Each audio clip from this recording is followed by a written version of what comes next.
Hey everyone, and welcome back to another episode of The Negotiation. On today's show, we talk with Kevin Wörner, Head of Startup Acceleration at Xnode in Shanghai. Kevin talks to us about the three business units of Xnode: corporate innovation training, startup acceleration, and coworking. We talk about the difference between foreign and local Chinese startups and how impressed Kevin is with the ability of Chinese startups to adapt to market feedback so quickly, as well as how foreign startups can accelerate their growth to keep pace with the speed of China. We also talk about whether there is an opportunity to create space for startup tourism in China, where startups can go to China not to enter the market per se, but to develop a fast growth engine behind their product. Lastly, we talk all about AI in China, about how the country is racing out in front due to the sheer amount and access to data they have to work with, as well as how startups can take advantage of the AI ecosystem in China to create leverage. Enjoy. I think for B2C startups, what mobile first or mobile only does is it just makes it super difficult, honestly, to create something for the Chinese users. Because as you said, what we would do in Western parts is we would just pretend we already have it and then see whether we can sell it. That's going on with mobile first in China. It's about using the existing mobile channels to do your sales and marketing. What you end up doing is you end up having many talks with people who are from the right industry, who are probably Chinese, who have been around for 10 years, and who can help you to navigate this mobile-only environment. Home to over 4 billion people, the Asia-Pacific region boasts one of the most powerful consumer markets on the planet. Not only is it home to half the world's under 30 population, but it's also home to more than half the world's internet users. It's a market no globally minded brand should ignore, but entering markets like China is no easy task. Just ask the likes of Microsoft, Google, Uber, and Facebook. Times are changing, and with the right partners, doors are slowly opening as more and more companies find success expanding into the markets of the Middle Kingdom. I myself spent 8 years in China, mostly as a venture capitalist, helping early-stage tech companies enter the Asia-Pacific market successfully. This show is dedicated to uncovering and examining successful China entry and growth strategies by interviewing the people behind those success stories. My name is Todd Embley, and welcome to The Negotiation, brought to you by WPIC Marketing and Technologies. All right, Kevin, welcome to the show. Thanks for coming on today. Thanks for having me here, Todd. You have a background a little bit similar to mine in that you work in the venture capital and the startup space in China, correct? That's correct, yeah. So before we get into what you're doing today and dive into the landscape and the current VC and startup landscape in China, tell us a little bit about how you ended up being involved in China in the first place. Yeah, I'd love to. So actually, it's quite funny. It all started in kindergarten. So my best friend was Chinese. So that's probably the first time I got in touch with the Chinese culture, and I got really fascinated about it. So I liked it. And that's why a couple of times then after that, I traveled to China, but always just, a couple of weeks. I was basically dipping my toe into the water. Until then, I studied in China at Tongji University in Shanghai.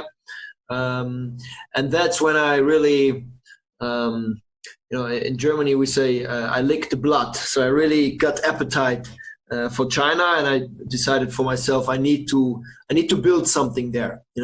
Whether it's a career, a business, I got to experience that market. Not sure whether I will stay forever, but right now it's too freaking exciting to not be there. And so after that, after my studies, I came back to Germany. Actually, I worked in management consulting for some time before I started an accelerator in Berlin. And that's when I got more into this whole startup acceleration venture capital business. And then ultimately decided to, either I do it now or I'm not going to do it anymore. As I grow older, I decided to go over to China, got in touch with the founder of Xnode, Wei Zhou, and pretty quickly we were aligned on what my mission could be for Xnode. So currently what I'm doing here is I'm building the startup acceleration practice of Xnode. Xnode right now does three things. One thing is space, so similar to WeWork's business model. Second thing is corporate innovation, so helping corporates become more innovative through structured programs. So for example, Intel, Michelin, BMW are clients. And the third one is precisely what I'm concerned about, which is startup acceleration with a focus on cross-border acceleration, so helping early stage startups from outside of China get into China through a 2-month program. Can I ask you, and I know it's not your focus, but can I ask you just a little bit more about how you work with corporates as an accelerator in China? Of course. So basically what we do is we offer we do many different things, but if we had to group it, I would say we do 2 things. First one we call inside out, and the second one we call outside in. And then maybe the third one would be miscellaneous, anything that can't be grouped under those 2 names. So when we work inside out with a corporate, and these corporates usually they are multinational companies, and we work with their Shanghai or with their China offices, right? So what we do if we work inside out with them is quintessentially we hunt for entrepreneurial talent within these corporates. So we would do workshops, we would analyze behavior of the employees, we would even do psychological tests and find out who in this company needs to be empowered to be the next intrapreneur within that company. And then we give them all the tools. We have, small competitions where then multiple people are selected within this corporate. They build awesome things, and management ultimately selects one of those things, one of those startups, and says, okay, let's go ahead with this one. Sorry. So that's inside out. Then we have outside in, which is a very classical one. So we take the corporate, we ask them, hey guys, what problems do you face? Where would you like to get better or become a little bit more innovative? And then we match them with the right startups. Could be international startups, but often are also Chinese startups who will provide right solutions for them. And after that, it's basically freestyle, whether they acquire them, whether they integrate them, whether they just buy their products and services, is different case by case. And then thirdly, anything else. Like, for example, for BMW, what we did, we built an accelerator for them. So we built their own accelerator. And there's a multitude of other projects, that probably can't be grouped into inside out or outside in. Tell us a little bit about the acceleration program. You said it's a 2-month program. You're helping startups, foreign startups, be successful in China. Tell us a little bit about what you do as far as what the program does, and also tell us a little bit about how you find and attract applicants or startups to the program. Currently, what I would say the thing is that we really do differently is we work a lot with governments. So we work with the Singaporean government, with the Koreans, Japanese, Italian. Right now I'm in Germany, and I had a couple of meetings in the Ministry of Economics here in Berlin. So that's, first of all, how we get many startups, because these governments, they trust us and they send their startups over to participate in our program in Shanghai. But that's also something we like to do, because we have then a very homogeneous group of startups and founders from the same country. And so culturally, they are very similar to each other. And it makes handling the startups a bit easier. It also makes helping those startups a bit easier. And at the same time, we can leverage our networks that we have in those countries. So, for example, in Germany, or in Singapore, where we opened an office half a year ago, in order to also help these startups that we bring over to China. Now, what do? It's not very spectacular. It's very similar to what many other accelerators will do. We lay a foundation by providing knowledge to these startups. So we will do workshops, we will invite experts who talk about different topics to provide the basic knowledge for these startups. And then in the next step number 2, we connect these startups with potential investors, potential customers, suppliers, partners, etc., with the ultimate goal to really create tangible business impact. Because And I mean, you have been living in China for a long time, so you know that too. Many of the accelerators out there are, let's say, you have many programs that where you will participate, and those are mostly also the short programs, where you will participate for a couple of weeks. And then after that, you leave basically with nothing, right? You didn't sign any customer contracts. You have no proof that it will be working. Right. You have no traction, nothing. And for us, really, the goal for each startup that we accelerate, and that's how we also select those startups, is do we think that at the end of this program they can sign something of value? And so either they leave China and they know, okay, we're coming back in 2 weeks, and then those are the next step, or they stay in China and hopefully scale. Are you investing in them? That was my big mission that I started with at Xnode, actually. So we all the time we didn't have the capabilities to invest in startups, but, and that's a big thing for 2020. We are in the process of finalizing that and getting those capabilities. So finally being able to invest in startups hasn't been the case all the time, but we have seen many startups graduate, and we were sad that we weren't able to participate in the upside. So far for us, Startup Acceleration has more or less been a break-even game, right? We didn't really make money with it. We were experimenting with it. We accelerated well beyond 40 startups last year. But the revenue always came from the corporate innovation practice at Xnode. And the only way we can change that, and we can also make startup acceleration fun for us, not only for the startups, even more for the startups, is if we also participate with equity. Can you talk a little bit about the difference between Chinese startups and Western startups and the way they approach building their business? So for me, that is really that Chinese startups, they do practice this lean startup methodology in a super practical way. They seem to be responding to market feedback super fast. So when I came over from Berlin, and I worked with a couple of early stage startups in Berlin, kind of brought this mindset, this German startup mindset, over to China. The first months I was super shocked, everybody, all those startups were acting in a super fast and practical way. They were taking feedback from the market and they were immediately implementing it. Whereas in Germany, what we would do or what we would observe with startups is they get some feedback from the market. Then they first take a couple of days to think about it. Hey, so how does that, what are the consequences of this? Is this really right? Then they would try to validate it, it would take another couple of weeks. Then they would still not be sure. Should we pull the trigger? What are the next steps? So basically losing a lot of time.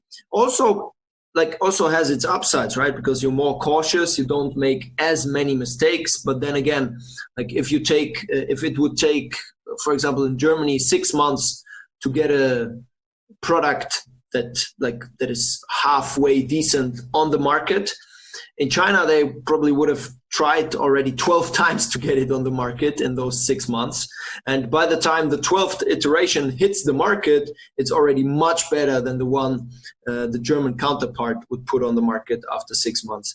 So that for me is the biggest difference, and probably also was the thing that shocked me the most. And you see that not only with on a small scale, like I just told you about, with Xnode and with my accelerator in Germany, but also with big startups like WeChat, so what they did for their WeChat moments is they created more than 30 WeChat moment versions, had a team of a couple of people working on that for a couple of months, created all these versions and really iterated super fast. And that's I think, one of the most important things, and one that really distinguishes the Chinese.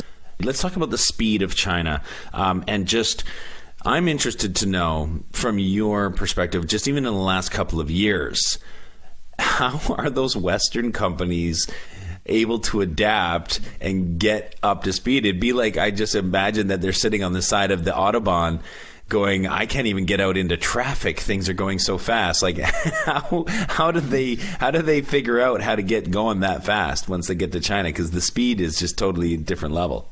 I think that's a lot about cultural exchange, right?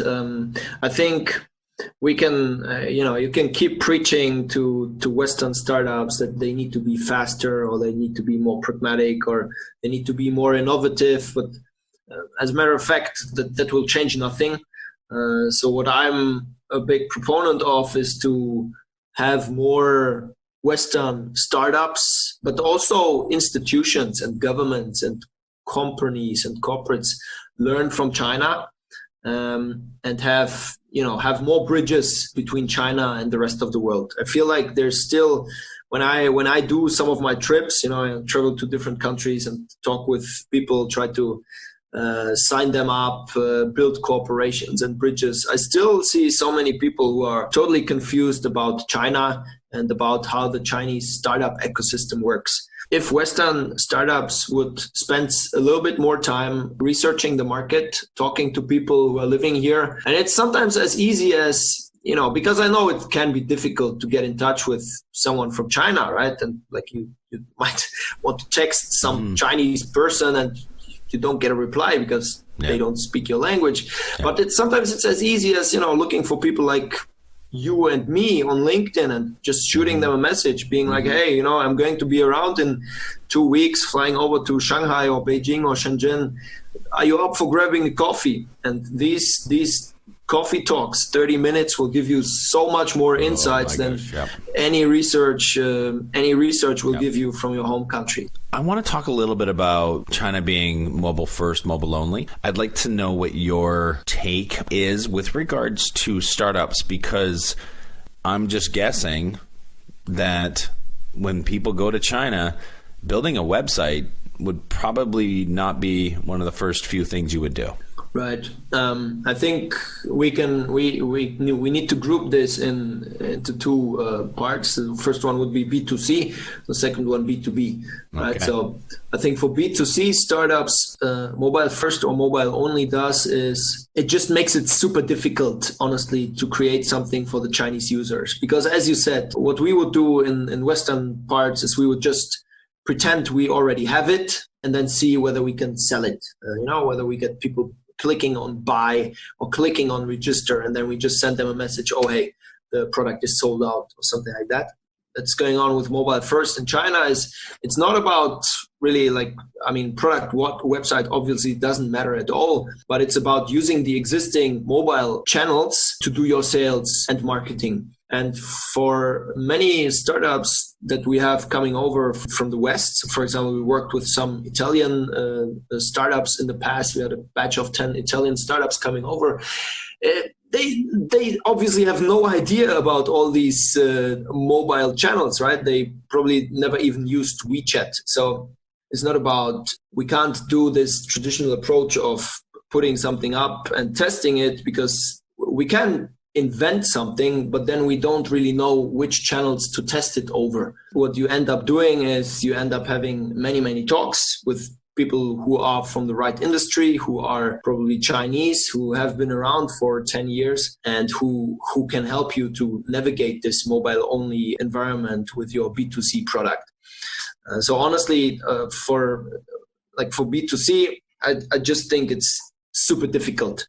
For B2B, on the other hand, what it does is it makes the 2C mindset super important. So something we always tell founders, and we work a lot with B2B founders because the success rate simply is much higher when we work with B2B founders, is we tell them, ask yourself, can all of this solution, can it work on a mobile version? Like ask yourself that from the first day. And can this solution maybe be embedded in WeChat or any other existing platform? Can it be a mini program, etc.? In Western countries, we always have the idea that all these 2B software solutions, they are mostly used on desktop, and obviously that's an outdated view in China. Yeah, so I think those are the differences.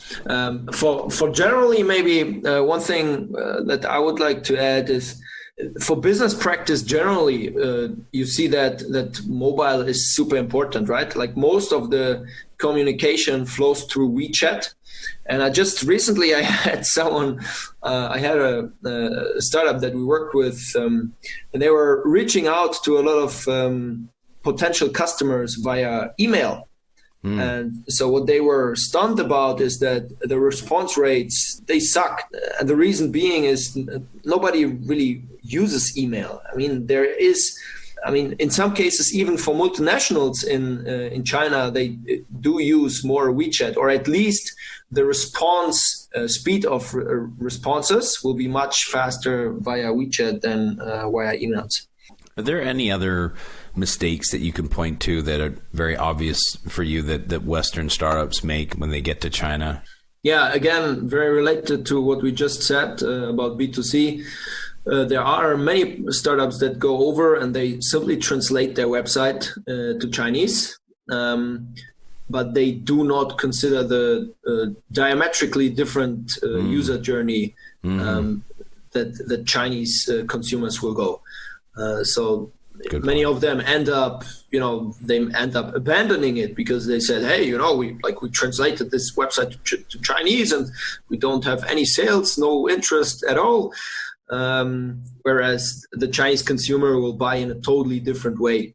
Similarly to that, also Baidu ads, right? Many companies will spend dollars on Baidu ads, not realizing that Baidu ads is totally different from Google ads. And it's like your ad spend on Baidu ads will totally not convert into the same sales as it does on Google ads. And you need to be a little bit more creative with your marketing in China. But luckily, by now there's lots of marketing agencies around, many of them led by foreign people who have been around for 10, 20 years in China. So it's getting a bit easier to do marketing in China, even though of course you still need to hire someone. So you probably can't do it on your own. Maybe for something I observe, so that was startups mainly. Something I observe with SMEs, a bit more mature companies, is they only send their sales or BD guy to understand the market without having any C-level involvement. And that's, in my opinion, also a big mistake. You need someone with a little bit more gravitas on the ground in order to get something off the ground in China. Same as some of them just coming over and only looking for distributors, right? Which also doesn't go far enough mostly. So those are some of the most common mistakes I would say I see. What are the platforms that startups can take advantage of in China to help kind of grow or market or sell their products in China? One thing that I have gotten very involved with is TikTok, so the equivalent in China, Douyin. Something that I think is worth considering for everyone, because right now it gives you very high organic reach. The Chinese version does seem to do that too, although the Western version I had people telling me is giving you even a bit more of a reach boost there. But short form video is definitely something that's on the rise. We talked about it briefly. I'm also doing YouTube videos that are long form content. So that does also work well, So right now what the YouTube algorithm is doing, it's favoring videos that are more than, let's say more than 10 minutes, 10, 15 minutes to keep people on the platform for long. But then you have the other end, which is super short form videos that's also becoming more and more popular. With what seems to be on the decline is those videos that were popular in the past, like people singing for 3 minutes or doing something extremely funny for 4 minutes. I think that's something that's getting less and less. So If I was going to China, one thing I would ask myself is how can I leverage short form video for whatever I'm doing? Is it giving short pieces of advice? Is it, recording my day 5 times per day and giving some insight onto how I construct my product in China, or something else, or something funny? And for that, I would mostly use Douyin as a distribution and marketing platform. Is there an opportunity for startups to almost leverage China just to be able to move faster, to innovate faster, create faster, fail faster? Maybe that's why they would go to China, and it would just be almost like startup tourism? Yes, but I think many startups coming over to China and engaging in what we call startup tourism are a little bit blinded, or do not really take into consideration that really learning from this startup environment and from this ecosystem in China will take a little bit longer than expected. So me personally, I don't think that if you engage in one of these, 3-day, 5-day, 7-day startup excursions to Shanghai, to Beijing, Shenzhen, you will really take everything that you could learn from China with you. So I do think it takes a couple of months, 1, 2, 3, 4 months, to take all these learnings, to first of all talk to enough people, to secondly talk to the right people, because that's something that oftentimes doesn't happen on these startup journeys, right? They go, maybe they will be very impressed that they talk to Alibaba or Baidu or Tencent, but they really didn't meet anyone from the right department, or anyone who would be able to, for example, invest if they wanted to. So secondly, talk to the right people. And then thirdly, also have enough time for the right follow-up meetings, right? Because what happens is, if you do it right, all these meetings that you schedule for yourself in, let's say, Shanghai, they will generate follow-up meetings. They will say, hey, I know this guy who would be interesting for you, and I can connect you with this fund. They might be interested in your technology, or I could connect you to this startup. They might be able to give you or to be a good benchmark for you guys.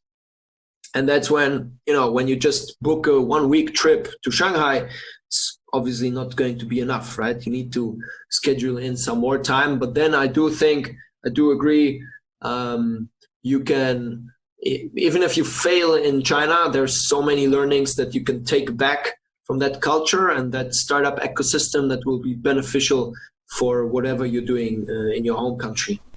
AI in China is going to impact the world.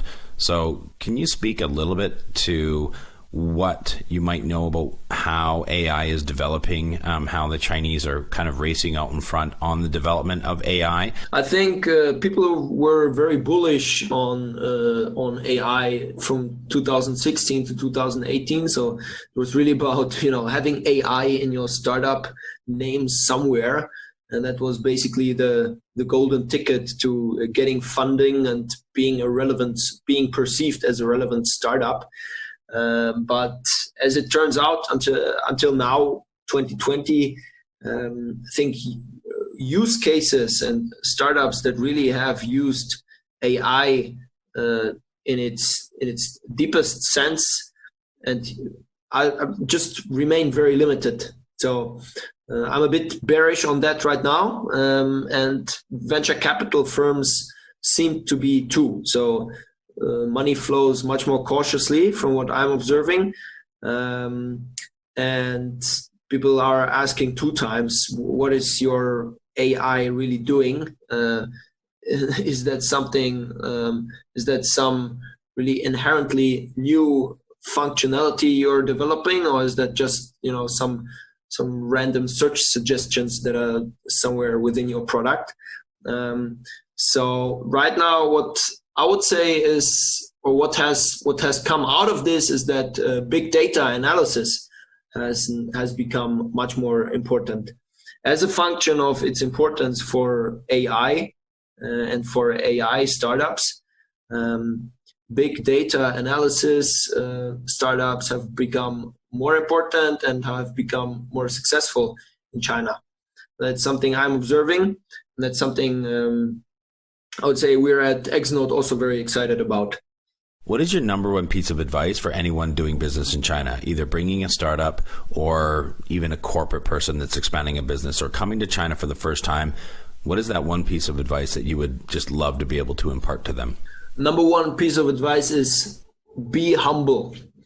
So what we printed on our t-shirts from Xnode is humble hustle, because we do think that the most successful founders are usually the ones that enter China and they are super humble.